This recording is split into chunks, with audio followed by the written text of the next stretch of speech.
नमस्कार। चलिए आज बात करते हैं राज्य के महाधिवक्ता की, यानी advocate general of the state.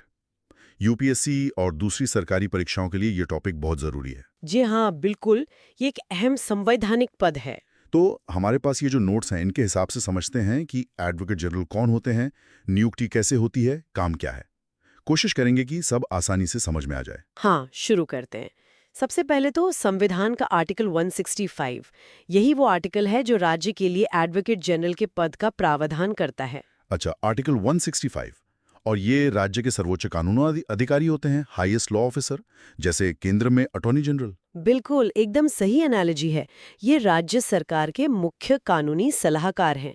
और आर्टिकल 165 संविधान के पार्ट 6 चैप्टर 2 में आता है, द स्टेट्स वाले भाग में। ठीक है, तो सबसे पहले इनकी नियुक्ति कौन करता है, अपॉइंट?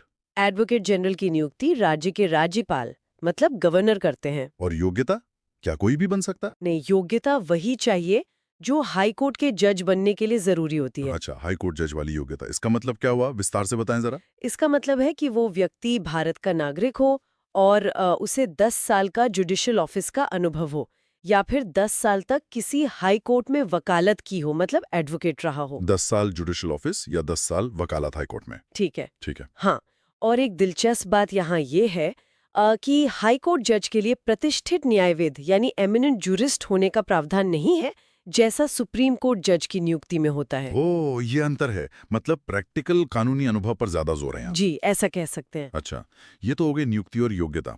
अब आते हैं कार्यकाल पर। टर्म कितना होता है इनका, फिक्स्ड है? नहीं, यहीं पर एक खास बात है। संविधान में एडवोकेट जनरल के कार्यकाल की कोई अवधि तय नहीं की गई है। कोई अवधि तय नहीं, तो फिर? न ही उन्हें हटाने की कोई प्रक्रिया या आधार बताया गया है। वो राज्यपाल की मर्जी तक पद पर बने रहते हैं, मतलब pleasure of the governor. Pleasure of the governor. Hmm. इसका मतलब राज्यपाल उन्हें कभी भी हटा सकते हैं? हाँ, बिल्कुल। और अगर वो खुद छोड़ना चाहें? तो वो अपना इस्तीफा राज्यपाल को सौंप सकते हैं।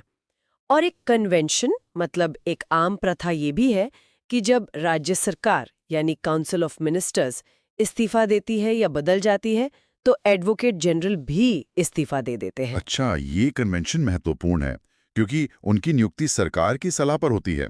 तो सरकार के बदलने पर उनका इस्तीफा देना ये दिखाता है कि पद काफी हद तक सरकार के विश्वास पर निर्भर करता है। हाँ, ऐसा ही होता है ज्यादातर। और उनकी सैलरी, मतलब रेम्यूनरेशन, वो कौन तय करता है? वो भी संविधान में तय नहीं है। उन्हें वही पारिश्रमिक मिलता है जो राज्यपाल समय समय पर तय करते हैं। तो नियुक्ति, कार्यकाल, हटाना, सैलरी सब राज्यपाल पर निर्भर है काफी हद तक। जी हाँ, संवैधानिक प्रावधान तो यही कहते हैं। चलिए, अब उनके काम पर आते हैं। ड्यूटीज और राइट्स। राज्य के मुख्य कानून अधिकारी के तौर पर उनके कर्तव्य क्या हैं?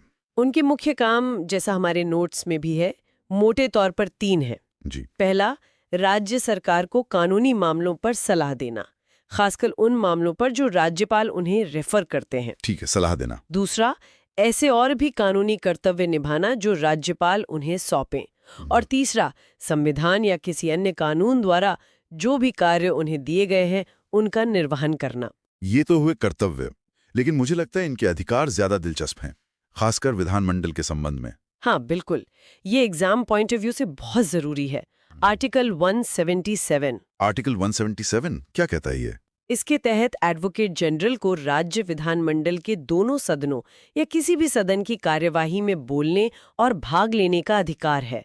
और अगर वो विधानमंडल की किसी कमेटी के सदस्य बनाए जाते हैं तो उसकी बैठकों में भी भाग ले सकते हैं। बोल सकते हैं, भाग ले सकते हैं, लेकिन वोट नहीं, वोट देने का अधिकार नहीं होता। क्यों? क्योंकि वो सदन के सदस्य नहीं होते हैं। उन्हें सिर्फ अपनी बात रखने, कानूनी सलाह देने का अधिकार है। ये अपने आप में एक यूनिक राइट है। हाँ, ये तो है।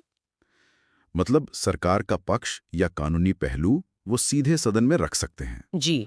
और इसके अलावा आर्टिकल 194 भी है। आर्टिकल 194 वो किस बारे में है? वो उन्हें वो सारी प्रिविलेजेस और इम्यूनिटीज यानी विशेषाधिकार और उन्मुक्तियां देता है जो राज्य विधानमंडल के सदस्यों को मिलती हैं। अच्छा। ताकि वो बिना किसी डर के अपना काम कर सके। अच्छा, और अदालतों में? हाँ, अपने आधिकारिक कर्तव्यों के पालन में उन्हें राज्य की किसी भी अदालत में सुनवाई का अधिकार है, मतलब राइट ऑफ ऑडियंस। तो अगर हम सब कुछ समेटें, एडवोकेट जनरल राज्य के मुख्य कानूनी सलाहकार हैं, नियुक्ति राज्यपाल करते हैं, कार्यकाल फिक्स नहीं, राज्यपाल की मर्जी पर। विधानमंडल में बोल सकते हैं, भाग ले सकते हैं, पर वोट नहीं। सही। और उन्हें सदस्य वाले विशेषाधिकार भी मिलते हैं। आर्टिकल्स 165, 177 और 194 इस पद की पूरी रूपरेखा देते हैं। आपने बिल्कुल सही सारांश दिया। ये पद कार्यपालिका और कानून के बीच एक बहुत महत्वपूर्ण कड़ी है। हाँ, लगता है आज की इस बातचीत से एडवोकेट जनरल के पद के बारे में काफी कुछ स्पष्ट हुआ होगा। परीक्षा के लिए ये जानना जरूरी है। निश्चित रूप से। और जाते जाते एक सवाल सोचने के लिए छोड़ जाते हैं। हाँ, जरूर। ये जो तथ्य है कि एडवोकेट जनरल का कार्यकाल राज्यपाल की मर्जी पर है और अक्सर वो सत्ताधारी दल के साथ बदलते हैं, क्या ये स्थिति राज्य को मिलने वाली कानूनी सलाह की निष्पक्षता को, मतलब इम्पार्शियलिटी को प्रभावित कर सकती है? ये बाकी सोचने वाला सवाल है। निष्पक्षता बनाम राजनीतिक वास्तविकता। जी, इस पर सोचिएगा जरूर।